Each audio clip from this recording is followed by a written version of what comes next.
Hello everybody. This is my student project for LA Pierce Community College. This is for the soil classes.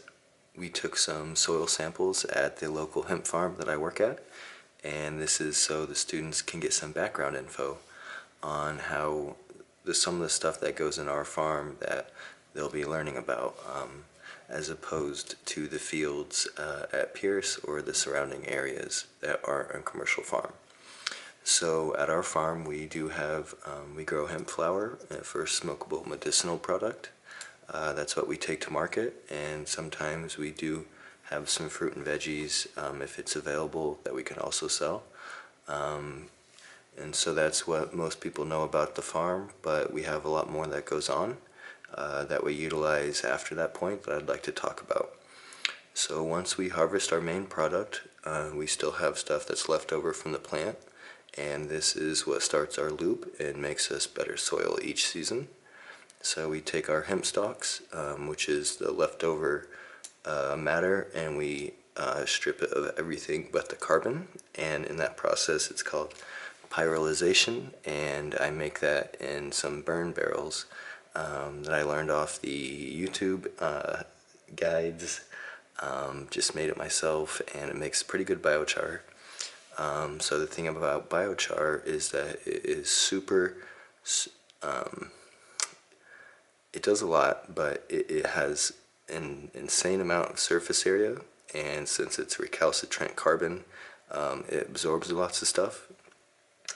Some people say it's like a magnetic sponge, and once you put it into your soil, it boosts pretty much all the activity in it, and it's like a long-term bank vault for all your nutrients that would otherwise leach out.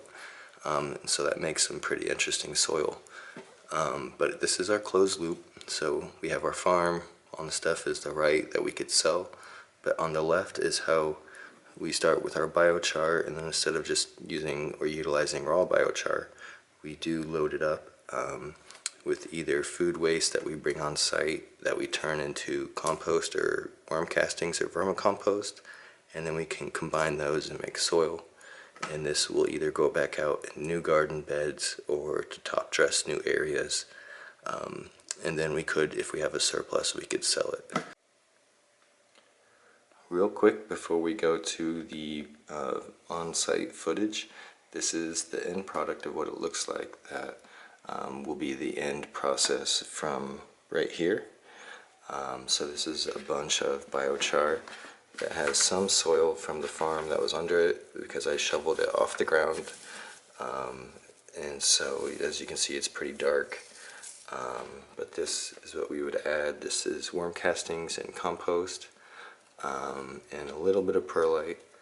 But as you can see, there's some biochar chunks in here, and so some of these stuff is what it looks like for the soil samples and our end product. So that's what it looks like, and now we'll go and see how it's made. How's it going, everybody? My name's Sam. I'm up here at Rainbow Valley Farms today. I'm going over some of the projects that I'm doing and showing you guys what it is that is going into our soil program at the farm here, and in turn the people studying the samples at Pierce College will be able to get a little more understanding and see it firsthand and get to explore it a little more. What we have here is some biochar burn barrels that I made after watching some guides on the internet. These are all do-it-yourself experiments that you can follow along with. And what we're doing today is burning carbon material from around the farm to bolster our soil fertility by adding biochar, which we'll be making with wood and hemp stalks today. So this barrel right here is loaded with all wood, chopped wood from around the farm that was either downed. We just had a snowstorm here pretty much a couple days ago and got a bunch more trees that were downed. But we had some around the property already, and so I just loaded up the barrels here. But it's not too hard, and you can search just other biochar videos on YouTube and see how other people do it. This is just my take on it, and how I make my own biochar out of hemp and wood and then put it back into the soil. So this fire is just started. We also have our second one here, which is loaded with all massive hemp stalks from here at the farm. As you can see, we have some over here. I had about 10 to 12 of these, and I broke them down and loaded this second barrel, which you can see right here. They are a little wet just because they were naturally on the ground, and it was a rainy season up here, so but if we get the fire hot enough, they'll still burn, and then we can still get good charcoal from it. As you can see, this one's burning, so we're good. So this is the biochar station we have and the setup, but this is only one part of our soil fertility strategy that we try and go after. So this is the biochar, but we also incorporate a wormery or a worm bin to make our own farm homemade castings on site.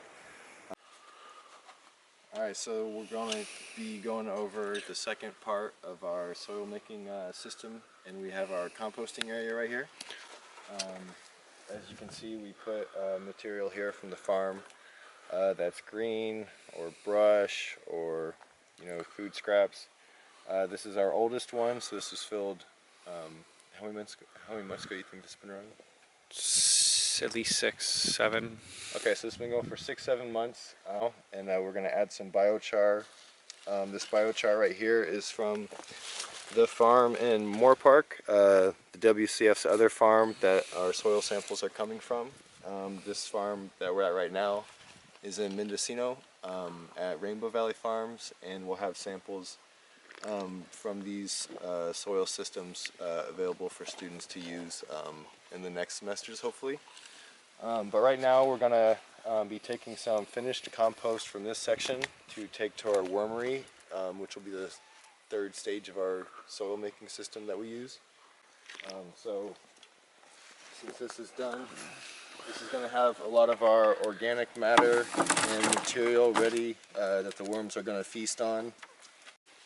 So we're going to be adding biochar that we have made from hemp stalks on the other farm, added to compost from this farm, and then that's all going into the wormery to make worm castings plus compost, and then we'll use that for any soil amendments or new garden beds that we make here or use. We'll be able to use soil that we made on site as opposed to spending money, time, effort, and labor on this farm. You'd have to go down to the mountain, go into town, which can take an hour or so, and so it's really pertinent that they flesh out these systems and utilize them, and make money from waste systems that otherwise people don't use or just aren't educated on that they could be using to save money. So that's what we're trying to focus on. So just taking a couple scoops out of that compost area.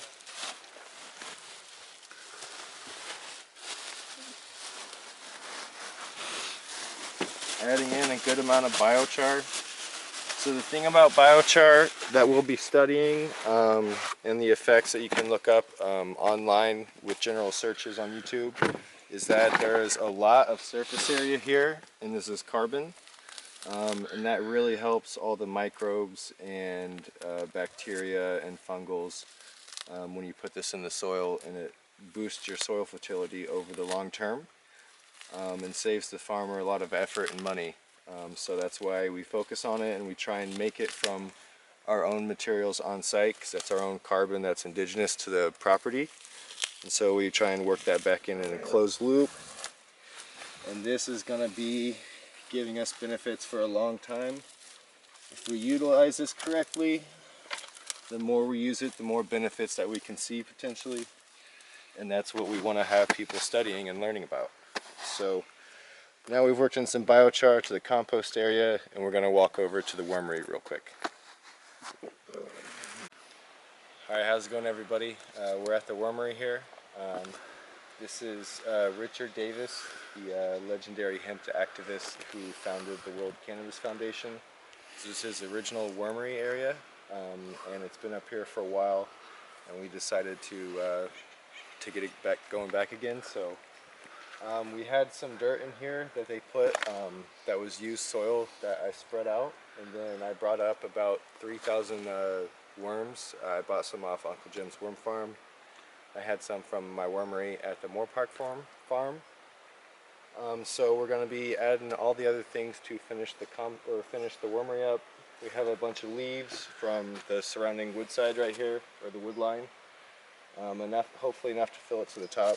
We got some compost from our compost area. We have the rest of the biochar that I brought up that's already charged so that the worms can start feeding on the microbes and bacterial action going on. I harvested some mushrooms from that were growing on some of the trees around here.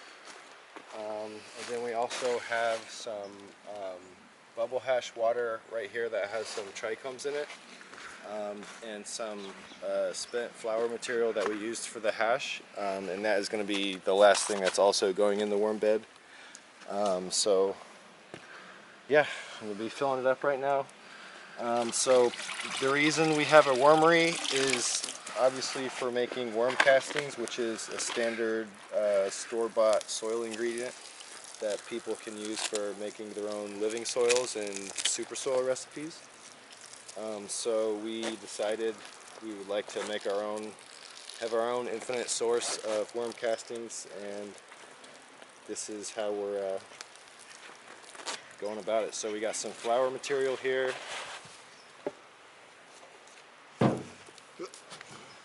So all the worms are right down in here. They've been down here for a day or two while I was collecting all the material and getting everything ready.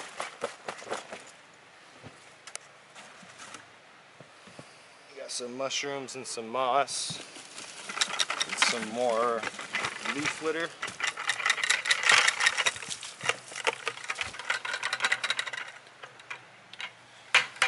And then I add the compost next and the biochar.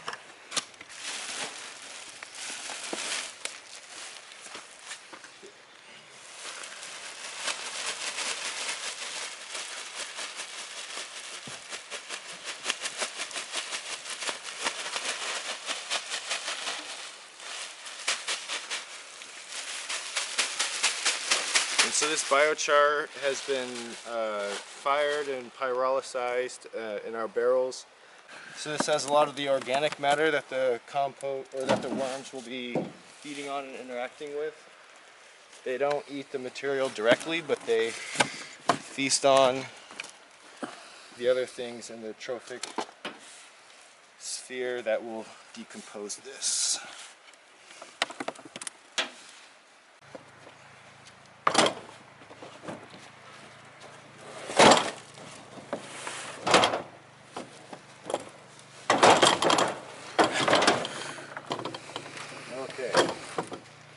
Now we're going to add some used hash water.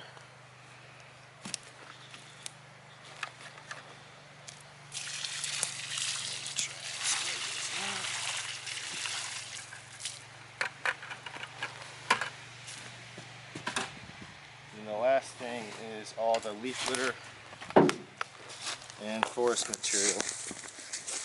And this worm bed will be ready.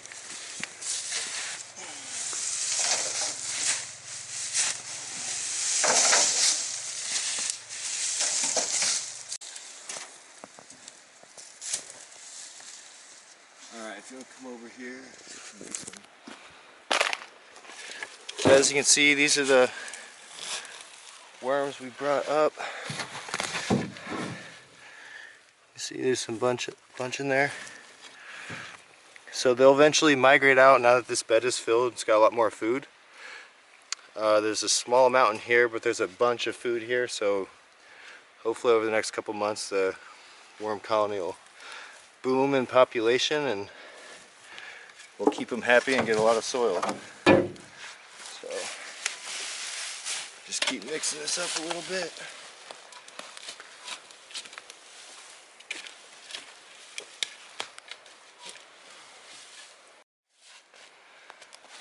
Alright, so that is the video. I hope you guys understand a little bit more how we're making our soil here and what goes into the samples that you'll be studying this semester. If you have any questions, you can feel free to ask and email the professor or me. And Have a good semester.